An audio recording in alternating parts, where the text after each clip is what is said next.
반갑습니다. 스크린에 악보가 하나 떴지요. 어떤 청춘 남녀가 근사한 레스토랑에서 데이트를 하다가 음식을 먹으면서 이제 아주 고상한 음악이 흘러나왔는데 아가씨가 이제 물었습니다. 남자한테 이 곡이 무슨 곡인지 압니까? 물었어요. 뭐라고 대답했을까요? 예, 소고기입니다.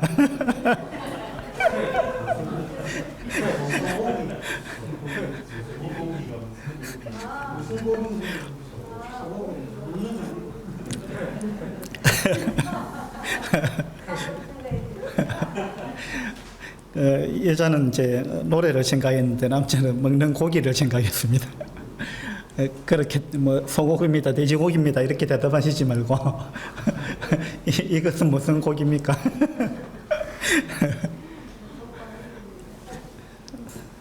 모르시겠어요? 예, 그러면 슬라이드 한번 넘겨주세요. 다음 슬라이드 좀 넘겨주세요. 알고 싶은 생각이 없는 거예요. 예, 제목이 우리의 소원입니다. 그래도 잘 모르시겠어요? 예, 한 번 더 눌러주세요. 예, 맞습니다. 이 노래를 젊은 사람들은 잘 모를지 모르겠어요. 예, 한번 불러봅시다. 우리의 소원은 통일, 꿈에도 소원은 통일, 이 정성 다해서 통일을 이루자. 이 결에 살리는 통일, 이 나라 살리는 통일, 통일이어서 오라, 통일이여 오라. 오랜만에 부르죠. 조금 이제 연세 있으신 분들은 굉장히 친숙한 노래인데 젊은 사람들은 잘 모르는 것 같아요. 제가 초등학교, 중학교 다닐 때는 이 노래를 뭐 아주 자주 불렀습니다. 학교에서 단체로 부르고 뭐 자주 불렀죠. 그때 박정희 대통령 때인가 어쨌든 우리는 학교 다니면서 어릴 때 이 노래를 자주 부르면서 우리의 소원은 통일이다. 통일에 대한 소원을 우리가 간직하고 그렇게 살았습니다. 근데 요즘 젊은 사람들은 통일을 별로 원하지 않는다 그러더라고요. 예, 그 다음 슬라이드 한번 봅시다. 세계일보에 오늘 제가 인터넷에서 찾아보니까요, 우리의 소원은 통일이라는 이 노래는 이제 옛말이 되었다. 국민 70.5%가 통일보다는 경제를 원한다. 이런 이제 기사가 나왔었습니다. 그 다음 슬라이드요. 여기 이제 그래프를 보면은 통일과 경제 문제 중 하나만 택한다면은 경제를 나는 택하겠다라고 말한 사람이 매우 동의한다가 31.84%, 그 다음에 동의한다가 45.26%, 그렇게 해서 매우 동의와 동의를 합치면은 70.5%. 맞습니까?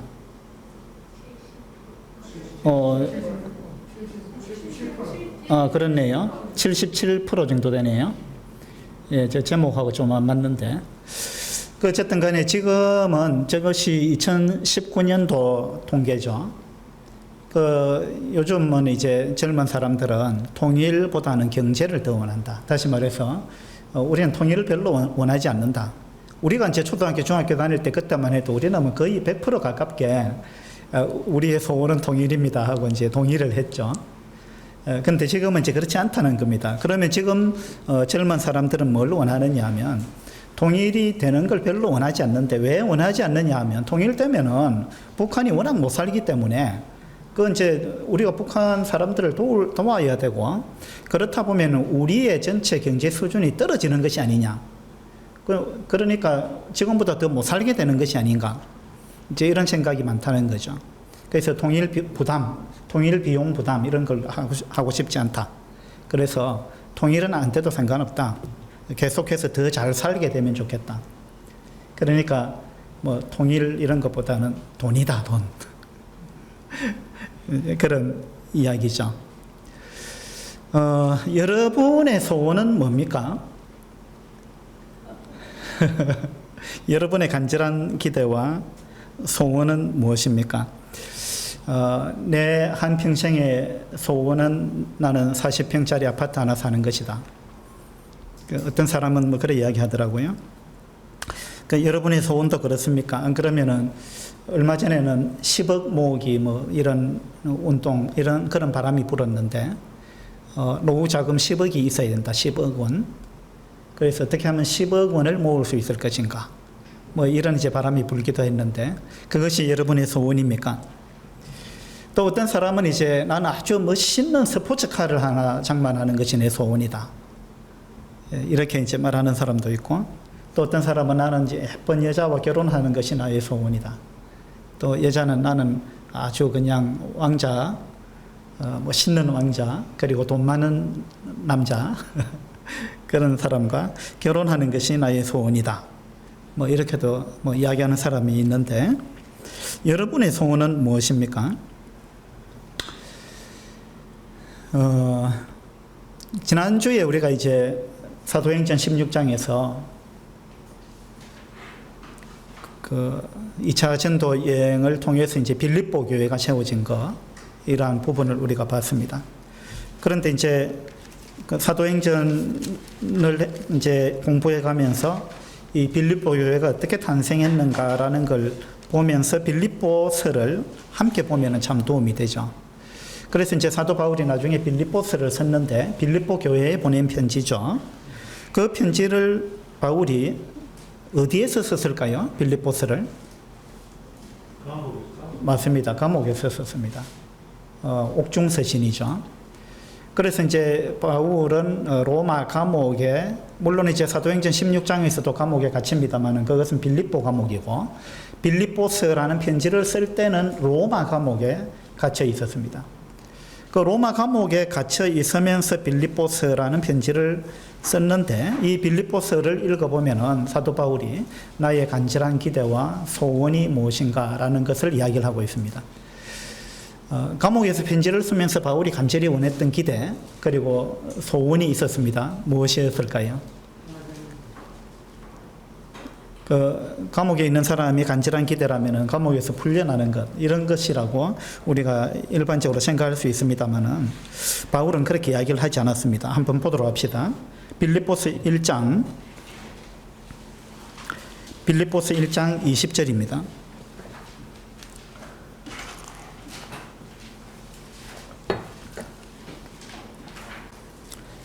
빌립보서 1장 20절.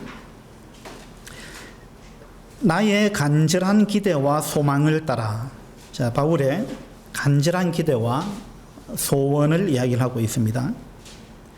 나의 간절한 기대와 소망을 따라 아무 일에든지 부끄러워하지 아니하고 지금도 전과 같이 온전히 담대하여 살든지 죽든지 내 몸에서 그리스도가 존귀하게 되게 하려 하나니. 그러니까 사도 바울의 간절한 기대는 감옥에서 풀려나는 것이 아니었습니다.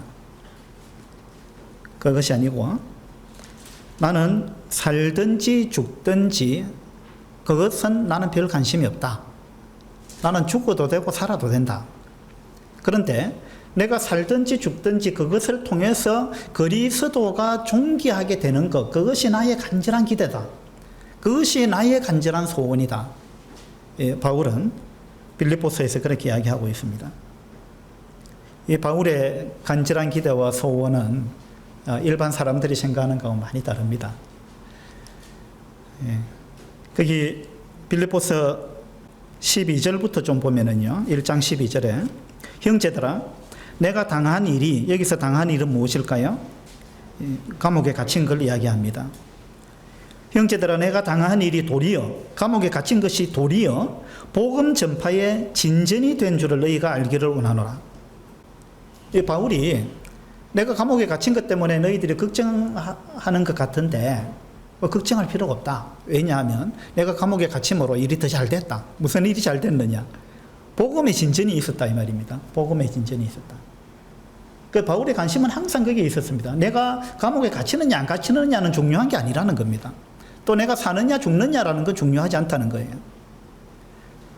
그래서 내가 당한 일이 도리어 복음 전파의 진전이 된 줄을 너희가 알기를 원하노라. 이러므로 나의 매임이 그리스도 안에서 모든 시위대 안과 그 밖의 모든 사람에게 나타났으니 형제 중 다수가 나의 매임으로 말미암아 주 안에서 신뢰함으로 겁 없이 하나님의 말씀을 더욱 담대히 전하게 되었느니라. 그래서 내가 감옥에 갇힌 게 오히려 더 잘 됐다. 그래서 형제 중에 다수가 내가 감옥에 갇혀서 이제 내가 복음을 전할 수 없기 때문에 형제 중 다수가 내 대신에 열심히 복음을 담대함으로 겁없이 전하는 이러한 일이 벌어졌다. 이게 얼마나 좋은 일이냐. 지금 그 이야기를 하고 있는 겁니다. 그 다음에 15절에 어떤 이들은 투기와 분쟁으로 어떤 이들은 착한 뜻으로 그리스도를 전파하나니 이들은 내가 복음을 변증하기 위하여 세우심을 받은 줄 알고 사랑으로 하나 착한 뜻으로 전하는 사람은 이제 이렇게 열심히 복음을 전하던 바울이 감옥에 갇혔으니까 바울 대신에 우리가 열심을 내야 되지 않겠나. 이런 착한 뜻을 가지고 복음을 전했고요. 17절에 그들은 누구냐면 16절에 나오는 투기와 분쟁으로 복음을 전하는 어떤 사람들입니다. 그들은 나의 매임에 괴로움을 더하게 할 줄로 생각하여 순수하지 못하게 다툼으로 그리스도를 전파하느니라. 그러니까 한 부류는 바울 대신에 우리가 열심을 내야 된다. 이렇게 좋은 뜻으로 열심을 냈고 복음을 전했고, 한 부류는 야, 이 바울이 갇혔네. 드디어 내가 두각을 드러낼 때가 왔다. 이 바울이 있을 때는 도저히 내가 경쟁 상대가 안 됐는데 바울이 감옥에 갇혔으니까 드디어 내가 빛을 발할 때가 왔다. 경쟁심이죠. 그리고 자기를 드러내고자 하는 마음입니다. 이런 마음을 가지고 순수하지 못하게 다툼으로 그리스도를 전파한다는 겁니다. 어떤 사람은. 18절에 보면 그러면 무엇이냐? 거칠애로 하나 참으로 하나 무슨 방도로 하든지 전파되는 것은 그리스도니 이로써 나는 기뻐하고 또한 기뻐하리라. 그러니까 바울은요, 그렇게 해서 복음을 전하든 이렇게 해서 전하든 간에 어쨌든 복음이 전해지고 있으니까 나는 너무 기쁘다. 그래서 나를 시기를 하든 말든 나는 그게 관심이 없다는 거예요. 누군가가 나를 시기하고 나를 경쟁 상대로 삼고 나를 이기려고 하고 뭐 이런 마음으로 복음을 전한다 할지라도 복음이 전해지는 자체가 기쁜 일이다. 그 바울의 이 가치관을 보면요, 바울의 가치관이나 소원이나 이런 걸 보면 참 이런 어떤 인간적인 그런 것들을 다 넘었었죠. 그래서 나의 간절한 기대와 소망은 인간적인 욕심이고 나의 편안함이고 뭐 나의 출세고 뭐 내가 인정받고 인기가 있고 뭐 이런 거하고 아무 상관이 없다는 거예요. 내가 이 땅에서 부자로 살고 뭐 이런 거 아무 상관이 없어요. 자기 명예라든지 뭐 이런 거 그런 거하고 아무 상관이 없습니다. 바울의 간절한 기대와 소원은 나는 죽어도 된다. 나는 감옥에 갇혀도 된다. 어쨌든 간에 이 모든 일들을 통해서 그리스도가 존귀하게 되는 것. 그것이 나의 간절한 기대고 나의 소원이다. 바울은 그렇게 빌립보 교회를 향해서 이야기를 하고 있습니다. 사도행전 16장에서 바울이 빌립보 감옥에 갇혀서 어떻게 했다 그랬죠? 거기서 기도하고 찬양했습니다. 매를 많이 맞았다 그랬잖아요. 매를 많이 맞고 깊은 지하 감옥에 갇혔고 발이 착고에 채였습니다. 묶여 있었습니다. 그래서 얼마나 괴로웠겠습니까? 많이 채찍으로 많이 맞았기 때문에. 또 좋은 일 하다가 갇혔는데, 그래서 그런 가운데서 참 하나님을 원망할 수도 있고 불평할 수도 있고 뭔가 이럴 수도 있는데 절망할 수도 있고 의기소침할 수도 있고 여하튼 이런 충분히 그럴 수 있는 상황인데 바울과 실라는 어떻게 했느냐 하면 거기서 하나님께 감사기도를 했다 이 말입니다. 그냥 기도라가 나오는데 이 문맥을 보면 감사기도 한 것 같아요. 그리고 찬양했다 이랬잖아요. 그 바울의 소원은 바로 그런 것이었습니다. 바울이 왜 이렇게 기뻐할 수 있었느냐? 감옥에서 왜 그렇게 찬송하고 기도할 수 있었느냐 하면 이 바울의 소원이 이러했다라는 걸 우리가 알게 될 때 충분히 이해가 가능한 그러한 내용입니다. 바울의 소원은 어떠했느냐? 바울의 간절한 기대는 도대체 무엇이었느냐? 이런 부분을 우리가 이 빌립보서를 통해서 생각할 수 있습니다. 사도행전 16장으로 한번 가봅시다. 사도행전 16장에 가면은 이제 귀신 들린 한 여종이 있었는데 그 여종의 주인들이 있었죠. 그 주인들의 소원은 무엇이었습니까?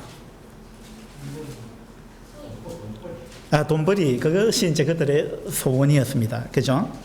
사도행전 16장 19절을 보면 19절에 여종의 주인들은 자기 수익의 소망이 끊어진 것을 보고 자기 수익의 소망이 끊어졌다. 자기들의 소망이 사라졌다. 자기들의 소원이 사라졌다. 그 소원이 뭐냐? 수익이라는 거예요. 수익. 16절에 보면 우리가 기도하는 곳에 가다가 점치는 귀신 들린 여자 하나를 만나니 점으로 그 주인들에게 큰 이익을 주는 자라. 그래서 16절에는 이익이라는 단어가 나오고 19절에는 수익이라는 단어가 나옵니다. 이 점치는 여종의, 귀신 들린 여종의 주인들의 소원은 이 땅에서 물질을 많이 확보하고 부자가 되는 것, 돈을 많이 버는 것, 그것이 이 귀신 들린 여종의 주인들의 소원이었습니다. 이건 어쩌면은 이 사람들만의 소원이 아닐 거예요. 이 빌립보에 살고 있는 수많은 사람들의 소원이 그거였을 거예요. 빌립보만 그랬겠습니까? 뭐 우리나라든 어느 나라든, 그죠? 누구든 간에, 이 시대든 우리 시대든 간에 사람들의 대부분의 소원은 이거와 연결되어 있어요. 사람들의 대부분의 소원은 잘 사는 거예요. 아까 요즘 젊은 사람들은 통일에 뭐 별 관심이 없다.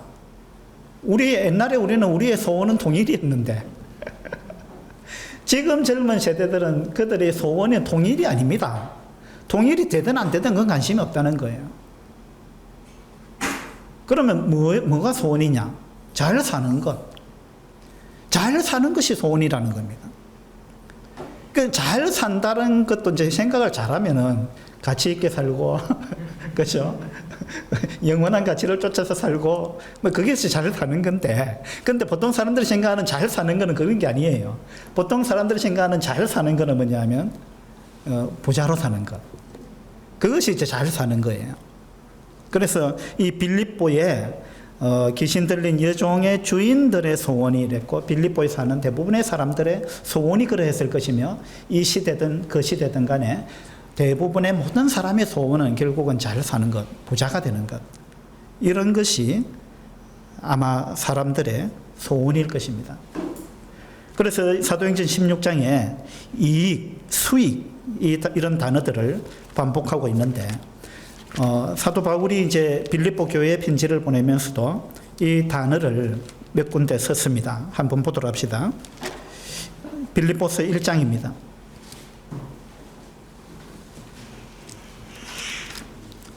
빌립보서 1장 21절을 보겠습니다.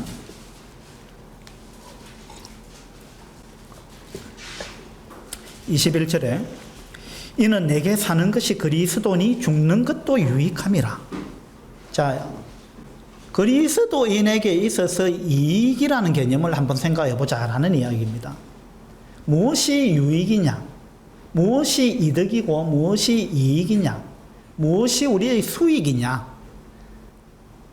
이 어떤 이익, 수익, 이득 뭐 이런 개념을 세상 사람들은 그냥 돈을 많이 버는 것이라는 것에 결부시키는데 우리 그리스도인도 그렇게 생각해야 되느냐?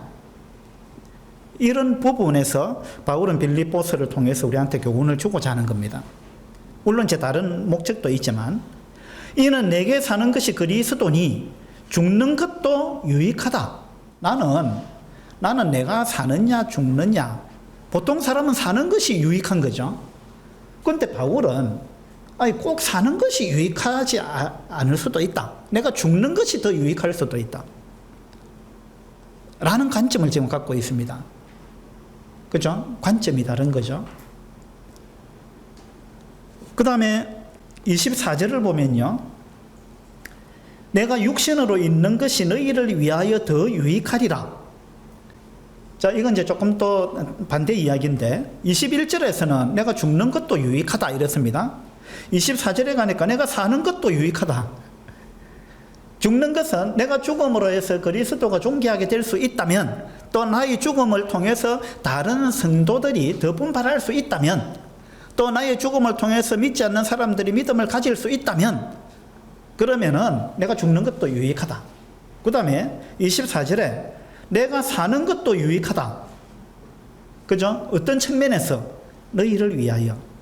너희를 위하여. 내가 살아있으면 너희들한테 뭔가 도움이 되지 않겠는가? 그런 차원에서는 너희들을 생각하면은 내가 그래도 살아있는 것이 또 유익할 수도 있다.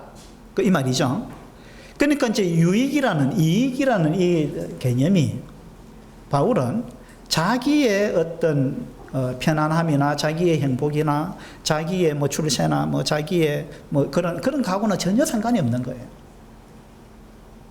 나의 유익은, 그리스도 안에서 내가 생각하는 나의 이익은, 이것이 영혼의 관점에서 봤을 때, 그리고 하나님의 관점에서 봤을 때 유익이 되어야 된다는 거죠. 그 다음에 3장으로 한번 가봅시다. 빌립보서 3장에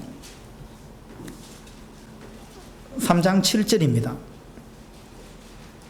그러나 무엇이든지 내게 유익하던 것을 내가 그리스도를 위하여 다 해로 여길 뿐더러, 여기 이제 유익이라는 단어가 나오고 해라는 단어가 나오는데, 유익은 다른 말로 하면 이득, 이익이라는 말이고, 해라는 말은 손해라는 말입니다.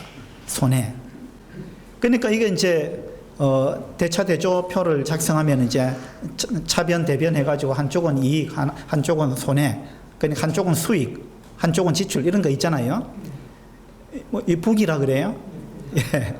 그래서 이제 대조표를 이렇게 만들었을 때 한쪽은 이익이고 한쪽은 손해, 이렇게 해서 이제 장부를 만들게 되는데, 바울도 지금 이 생각을 갖고 있는 거예요.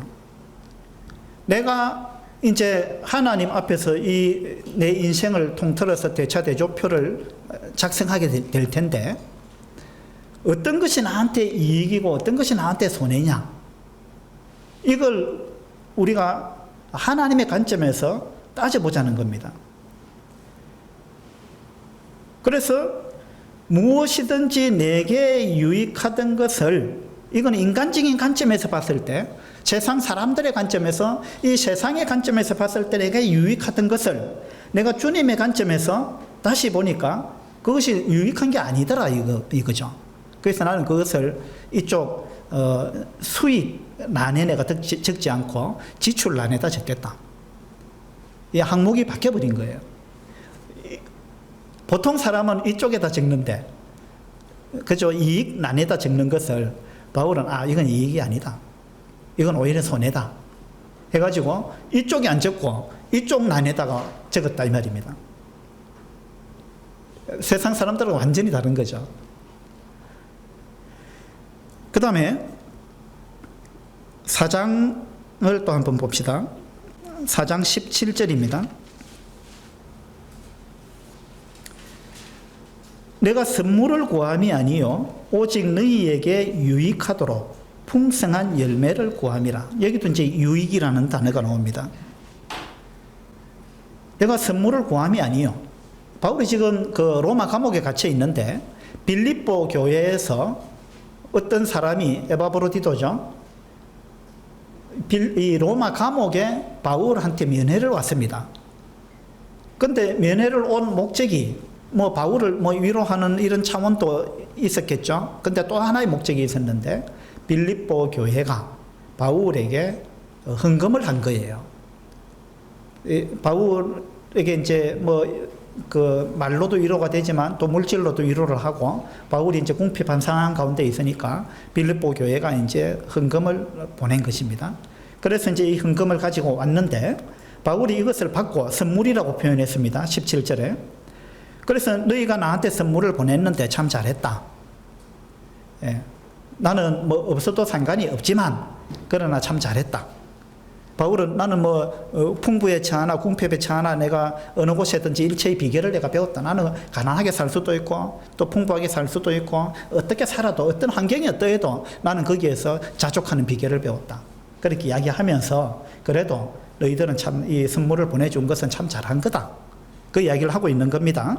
그러면서 내가 왜 그렇게 이야기하느냐 하면 내가 선물을 원하기 때문에 그렇게 말하는 것이 아니고 오직 너희에게 유익하도록 풍성한 열매를 구하는 것이다. 그러니까 너희가 이 헌금을 보내온 것은 내가 그것을 원하기 때문에 잘했다고 칭찬하는 것이 아니고 너희의 유익을 위해서 내가 칭찬하는 거다 라는 이야기입니다. 너희의 유익. 그죠? 이게 왜 그들에게 유익하죠?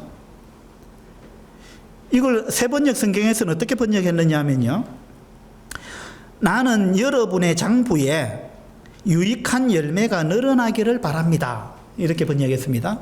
나는 여러분의 장부에, 이 무슨 장부입니까? 예, 이게 이제 대차대조표입니다. 그죠? 여러분이 장부를 기록하고 있는데, 이건 인간적인 장부가 아닙니다. 하늘나라의 장부예요.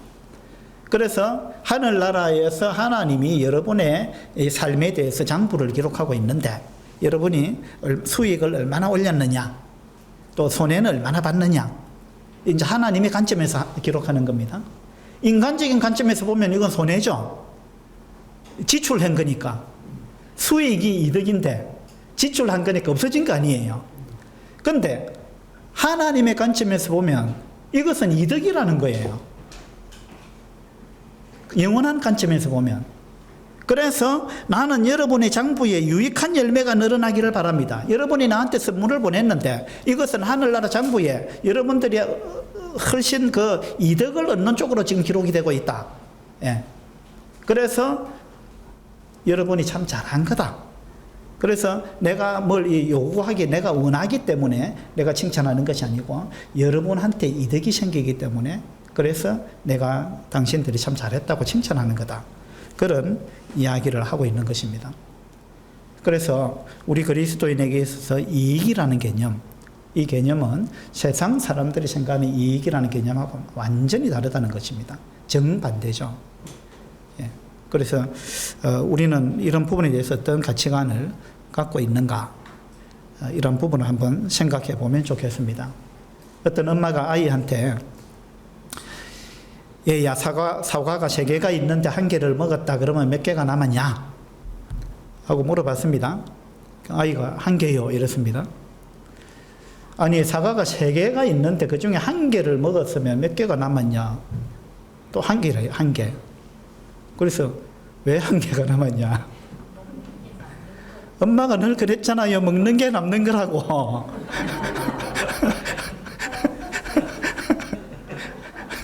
먹는 게 남는 거라고 늘 그랬으니까. 그래서 1개 먹었으니까 1개 남은 거다. 완전히 세상적인 가치관을 그렇게 심어준 겁니다. 그런데 이제 우리가 성경을 통해서 배우는 가치관은 그거하고 다른 거죠. 우리는 어떻게 하면 남는 거예요? 먹으면 남는 게 아니고. 우리는, 그리스도인은 주님을 위해서 사용하면 남는 거예요. 맞죠? 세상 사람들은 자기가 간직하고 있어야 이게 남는 거예요. 그런데 우리 그리스도인은 써야 남는 거예요. 물론 어디에 쓰느냐에 따라 달라지죠. 자기를 위해서 쓰는 것은 손해입니다. 그런데 주님을 위해서, 복음을 위해서 우리가 쓰게 되었을 때 그것이야말로 남는 장사라는 겁니다. 이게 이제 그리스도인의 가치관이죠. 바울은 이와 같은 가치관을 갖고 살았습니다. 바울의 가치관은 여기에 아주 철두철미했습니다. 이것이 바울을 지배했습니다. 바울의 삶을 지배했어요. 그래서 바울은 감옥에 갇히느냐 안 갇히느냐 이거는 중요한 게 아니라는 거예요. 그리고 지진이 나가지고 감옥 문이 열려고 이게 족쇄가 풀리고 했는데 내가 지금 도망을 가는 것이 이익이냐 도망을 안 가고 있는 것이 이익이냐, 이것도 그 관점에서 생각하는 거죠. 내가 감옥에 온 이유가 뭘까? 하나님이 나를 감옥에 왜 보내셨을까? 뭔가 목적이 있는 것이 아닌가라는 거예요. 내가 지금 풀려나느냐 안 나느냐 그것이 중요한 게 아니라는 겁니다. 바울은 항상 이 생각을 갖고 살았던 것 같아요. 그래서 감옥에 갇히느냐 안 갇히느냐, 내가 여기서 도망을 가느냐 안 가느냐, 내가 죽느냐 사느냐, 이런 것들을 세상 사람들의 관점과는 완전히 다르게 봤다는 거죠. 구원받은 우리들도, 우리 모든 그리스도인들도 바로 이와 같은 가치관을 가지고 살아야 그것이 진짜 그리스도인이다, 이제 그런 것을 생각할 수 있습니다. 그러면 빌립보 교회 성도들은 이와 같은 이제 바울을 통해서 빌립보 성도들의 가치관은 바뀌었을까요? 안 바뀌었을까요? 빌립보 교회 성도들의 소원은 무엇이었을까요? 빌립보서 2장을 한번 보도록 합시다.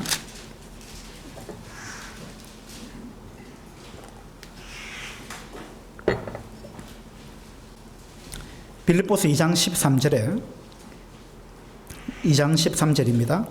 너희 안에서 행하시는 이는 하나님이시니 자기의 기쁘신 뜻을 위하여 너희에게 소원을 두고 행하게 하시나니.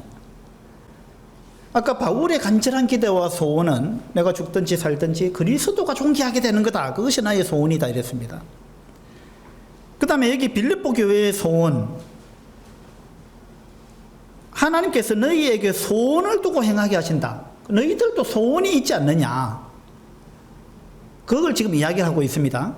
빌립보 교회 성도들에게 너희의 소원은 무엇이냐? 하나님은 우리로 하여금 어떤 삶의 동기를 주시는데, 그럼 우리는 소원을 이루기 위해서 살아가잖아요. 그러면 내 삶의 소원이 뭐냐 이 말입니다. 내 삶의 소원이 뭐냐? 하나님은 우리를 억지로 뭔가 하게 만드시는 분이 아닙니다. 우리로 하여금 네 소원을 따라서 살아라 라고 하시는 분이에요. 너의 소원을 따라서 살아라. 그런데 그러면은 이제 정말 우리의 삶의 가치가 있으려면 내 소원이 하나님의 소원과 일치가 되면은, 그죠? 그러면은 그것이야말로 가장 행복한 사람입니다. 그 삶이야말로 가장 가치 있는 삶이 될 거예요. 나는 내 소원대로 살아가는데 내 소원이 하나님의 소원하고 똑같더라. 그러면 얼마나 좋겠어요. 그런데 나는 내 소원대로 사는데 내 소원이 나중에 보니까 하나님의 소원하고는 완전히 반대더라. 예. 그러면은 이 땅에서는 내가 소원 성취했다 할지 모르지만 하늘나라 가서 보면은 완전히 그냥 내 인생을 잘못 산 걸로 판별이 날 것입니다. 그렇겠죠? 13절을 다시 보면요. 너희 안에서 행하시는 이는 하나님이시니 자기의 기쁘신 뜻을 위하여, 하나님의 뜻이 우리 삶 가운데 이루어지는 것, 그것이 하나님께서 원하시는 우리의 삶인데, 하나님의 기쁘신 뜻을 위하여 너희에게 소원을 두고 행하게 하신다. 이 말은 뭐냐면 하나님이 기쁘신 뜻이 이루어지는 것이 바로 너희들의 소원이지 않느냐. 하나님이 기쁘신 뜻, 그것이 이루어지는 것이 그리스도인들의 소원이 되어야 마땅하다. 너희들이 그 소원을 갖고 사는 사람들이 아니냐. 그죠? 내 소원대로 살았는데 하나님의 기쁘신 뜻이 이루어졌다. 이렇게 되면은 결국은 내 안에서 행하시는 이가 하나님이 맞죠. 그러니까 지난번에 우리가 하나님의 뜻을 어떻게 분별할 것인가, 이런 부분에 대해서도 생각해 봤을 때, 그걸 막 날마다 그냥 뭐 결정할 때마다 기도해가지고 하나님 나한테 보여주세요 해가지고 하나님 안 보여주면 꼼짝도 안 하고, 하나님의 뭔가 이적을 통해서 보여주면 아 이것이 하나님의 뜻인가 보다 하고 움직이고, 그런 게 아니라 그랬잖아요. 그런 게 아니고 모든 상황을 종합해서 이것이 하나님께 유익한가, 복음을 위해서 주님의 나라에 유익한가, 이런 걸 종합적으로 판단해서 움직이는 것이라 그랬잖아요. 그것이 왜 가능하냐 하면 내 안에서 행하시는 이가 하나님이 될 때 그건 가능한 거예요. 그죠? 내 안에서 행하시는 이가 내 욕심이 아니고 사탄이 아니고 세상의 야망이나 이런 게 아니고 내 안에서 행하시는 이가 하나님이 된 사람. 이건 무슨 말이냐면 하나님의 뜻과 내 뜻이, 하나님의 소원과 내 소원이 일치가 됐다 이 말입니다. 바울은 이렇게 해야 되겠다라고 생각한 것이 곧 하나님의 생각입니다. 뭐 100%는 아닐 수 있지만, 왜냐하면 바울의 이 가치관 자체가 이 땅에서의 어떤 이득을 위해서 산 사람이 아니기 때문에, 그리고 자기의 유익이나 자기의 편안함이나 이런 걸 위해서 산 사람이 아니기 때문에 생각 자체가 항상 생각 속에는 내가 어떻게 사는 것이 하나님께 이득이냐, 영혼의 관점에서 이득이냐, 어느 것이 더 복음적인 관점에서 이득이냐, 항상 이 관점에서 생각했기 때문에 그래서 바울이 야 이렇게 해야 되겠다 하면 그건 하나님의 뜻에 맞는 겁니다. 대부분이. 그죠? 그러니까 우리의 삶도 그렇게 돼야 된다는 겁니다. 그래서 지난번에 하나님의 뜻을 할 때 그런 걸 다 종합적으로 판단해서 합리적으로 이성을 가지고 결론을 내리는 것이다 라고 이야기를 했는데 이것이 세속적인 육신적인 그리스도인이면 그게 안 돼요. 그렇게 하면 안 돼요. 육신적인 그리스도인은 자기 이성으로 판단해 가지고 이렇게 해야 되겠다라고 내리는 것이 이것이 하나님의 뜻과 반대로 갈 수도 있다 이 말입니다. 육신적인 그리스도인은. 그죠? 근데 신령한 그리스도인은 그것이 곧 하나님의 뜻이 된다는 것입니다. 그래서 우리가 신령한 그리스도인이 돼야 되죠. 그렇게 되기 위해서는 우리가 바울과 같은 가치관을 가져야 된다 이 말입니다. 바울과 같은 소원을 가지고 살아야 된다는 겁니다. 바울과 같은 소원.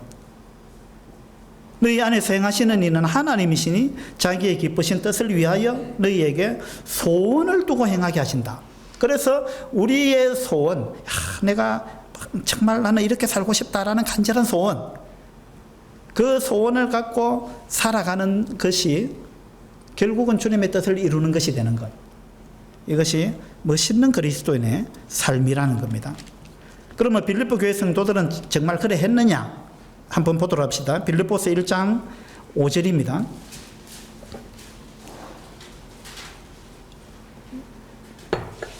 빌립보서 1장 5절에 보면 너희는 빌립보 교회 성도들이죠. 너희가 첫날부터 이제까지 복음을 위한 일에 참여하고 있기 때문이라.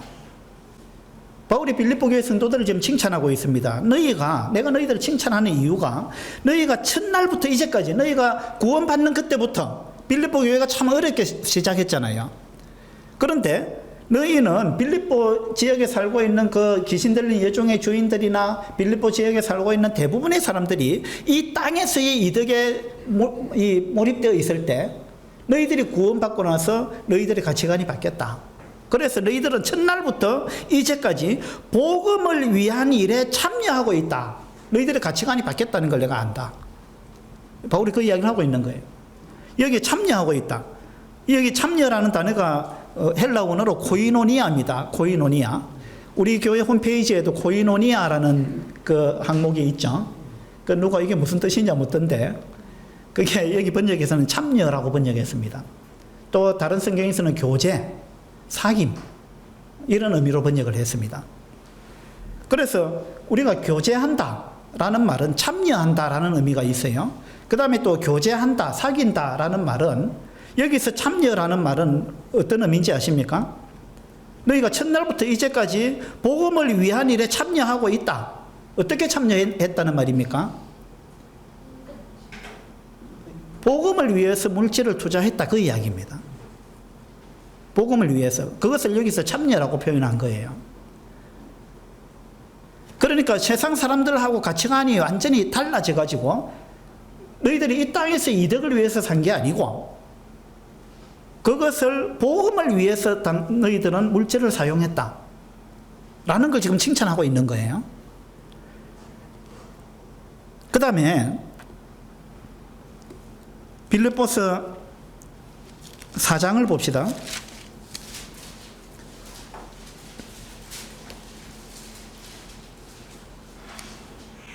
4장 14절에 그러나 너희가 내 괴로움에 함께 참여하였으니 잘하였도다. 여기도 참여라는 단어가 나왔습니다. 너희가 내 괴로움에 함께 참여하였으니 잘하였도다. 이게 바울의 괴로움이 뭐냐 하면 바울이 상당히 궁핍했다는 이야기입니다. 그런데 그것에 너희들이 참여했다. 다시 말해서 물질로서 도왔다 이런 이야기입니다. 15절에 빌립보 사람들아 너희도 알거니와 복음의 시초에 내가 마게도냐를 떠날 때에 마게도냐 지역에서 아가야 지역으로 이제 떠날 때에 주고받는 내 일에 참여한 교회가 너희 외에 아무도 없었느니라. 주고받는 내 일에 참여한 교회가, 이 물질로 후원하는 걸 지금 이야기하는 거예요. 주고받는 내 일에 참여한 교회, 코이노니아, 교제했다, 참여했다. 예. 이 일에 너희 외에 아무도 없었다. 그러니까 빌립보 교회는요, 바울을 통해서 복음을 듣고 나서 가치관이 바뀌었다라는 이야기를 지금 하고 있는 거예요. 처음부터. 그래서 빌립보 교회는 처음부터, 아까 1장에 보니까 처음부터 너희들은 이렇게 복음에 교제를 했다, 참여했다, 물질로서 참여했다, 아끼지 않고. 너희들의 가치관이 바뀌었다는 증거라는 거죠. 그 다음에 내가 빌립보 있을 때도 너희들이 그래 했고, 내가 빌립보를 떠날 때, 마게도니아 지역을 떠날 때도 너희들이 나한테 도왔다. 그거 지금 이야기하고 있죠. 16절에 데살로니가에 있을 때에도 너희가 한 번뿐 아니라 두 번이나 나의 쓸 것을 보내었도다. 이때도 너희들이 나한테 참여했다, 교제했다, 복음에 참여했다, 물질로서. 그러니까 빌립보 교회에 있다가 그 옆에 데살로니가잖아요, 마게도니아 지역에. 빌립보 지역에 있을 때 빌립보 교회는 헌신적으로 도왔고요, 바울을. 그 다음에 빌립보에서 데살로니가로 갔을 때, 그때도 데살로니가에 있을 때도 너희들이 한 번이 아니고 두 번이나 도왔다. 그죠?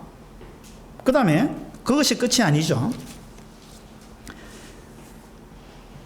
고린도후서 11장을 한번 봅시다. 고린도후서 11장 9절입니다. 또 내가 너희와 함께 있을 때에, 여기서 너희는 고린도 교회입니다. 고린도후서니까. 또 내가 너희와 함께 고린도에 있을 때 비용이 부족하였으되, 고린도에서 전도할 때 바울이 이제 어려웠다 이 말입니다. 부족하였으되 아무에게도 누를 끼치지 아니하였음은, 고린도 교회 성도들한테는 전혀 도움을 못 받았습니다. 바울이 일부러 또 안 받았어요. 고린도 성도들이 상당히 이런 부분에 빌립보 교회처럼 헌신되지 못했고 육신적이었기 때문에, 그래서 바울은 고린도 교회로부터 비용을 받지 않았습니다. 아무에게도 누를 끼치지 아니하였음은 마게도냐에서 온 형제들이 나의 부족한 것을 보충하였음이라. 누가 도왔단 말입니까? 빌립보 교회가 도왔다 이 말입니다. 그러니까 이 빌립보 교회는 구원받고 정말 가치관이 바뀌어버렸어요. 무엇이 이익인지 무엇이 손해인지 이것을 하나님의 관점에서 완전히 새롭게 정립을 했다 이 말입니다. 그렇게 해서 바울이 빌립보에 있을 때부터 그 다음에 데살로니가에 있을 때 두 번이나, 그 다음에 마게도냐를 떠날 때 그때 또 도왔습니다. 마게도냐를 떠나서 아가야로 갈 때, 그 다음에 아가야 지역에 가서 고린도에 있을 때 그때도 또 도왔다는 겁니다. 그 다음에 고린도후서 8장을 한번 보도록 합시다. 고린도후서 8장 1절입니다. 형제들아, 하나님께서 마게도냐 교회들에게 주신 은혜를 우리가 너희에게 알리노니, 환난의 많은 시련 가운데서 그들의 넘치는 기쁨과 극심한 가난이 그들의 풍성한 연보를 넘치도록 하게 하였느니라. 내가 증언하노니 그들이 힘대로 할 뿐 아니라 힘에 지나도록 자원하여 이 은혜와 성도 섬기는 일에 참여함에 대하여 우리에게 간절히 구하니. 여기 참여라는 단어가 나왔죠. 이게 교제라는 뜻입니다. 교제는 우리가 서로 대화로 교제하는 것도 맞지만, 그것도 교제지만 물질로 돕는 것, 이게 다 코이노니아에 들어가는 거예요. 교제, 사귐, 참여. 그죠? 그래서 이 고린도후서 8장에서 보면 그들이 어떤 부분에 참여했느냐 하면, 예루살렘 교회를 돕는 일, 지금 예루살렘 교회의 흉년이 와가지고 예루살렘 교회를 돕는 그 연보를 하는 일에 있어가지고 마게도냐에 있는 교회가, 마게도냐 교회들이 이랬는데 여기는 빌립보 교회가 포함되는 겁니다. 그렇죠? 그래서 그들이 우리도 그 일에, 예루살렘 교회를 돕는 그 일에 우리도 참여하게 해달라고 간절히 요구했다, 그 말입니다. 그런데 그들이 어떤 상황 가운데 있었느냐 하면 2절에 보면요, 환난의 많은 시련 가운데 있었습니다. 그들은 환난의 많은 시련 가운데 있었고, 그 다음에 극심한 가난이, 이랬죠? 그들은 굉장히 어려운 가운데 있었습니다. 그럼에도 불구하고 빌립보 교회 성도들은 예루살렘 교회를 돕는 그 일에 힘을 냈다 이 말입니다. 자원해서 힘에 지나도록 자원해서 이렇게 했다는 겁니다. 이게 빌립보 교회의 놀라운 변화된 모습입니다. 빌립보 교회는 참 어렵게 시작했습니다. 몇 명 되지 않는 그런 가운데서 그렇게 어렵게 시작했지만은 빌립보 교회는 세상 사람들과 다르게 구원받고 나서 가치관이 180도 완전히 바뀌어버렸습니다. 고린도 교회하고는 달랐어요. 고린도 교회는 이게 잘 안 됐죠. 그 다음에 빌립보서 4장으로 또 한번 가봅시다. 빌립보서 4장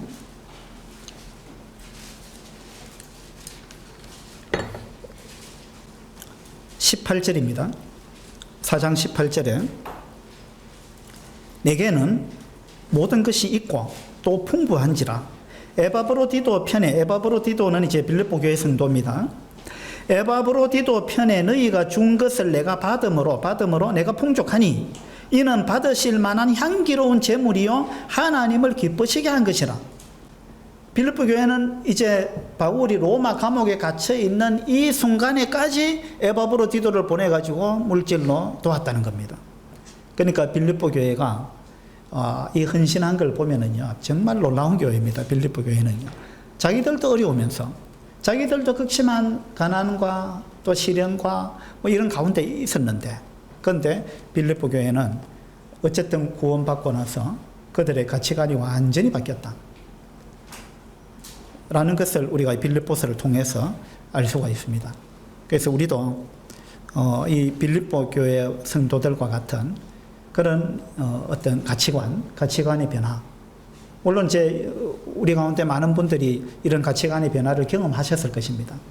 그런데 좀 더 변화가 필요하다든지 아니면 아직 이런 변화를 경험하지 못했다든지 하다면은 우리가 고린도 교회 성도들처럼 그렇게 해서는 안 되고 빌립보 교회 성도들처럼 이익이라는 개념에 있어서 완전히 새로운 것이 필요하다, 이런 부분을 우리가 깨닫게 되고 또 결심할 수 있으면 좋겠다, 이제 그런 생각이 듭니다. 오늘은 나의 간절한 기대와 소원은 무엇인가? 바울의 간절한 기대와 소원은 무엇이었는가? 또 빌립보 교회의 소원은 무엇이었는가? 나의 소원은 무엇인가? 나의 간절한 기대와 소원은 무엇인가? 이런 부분에 대해서 우리가 한번 생각해 봤습니다.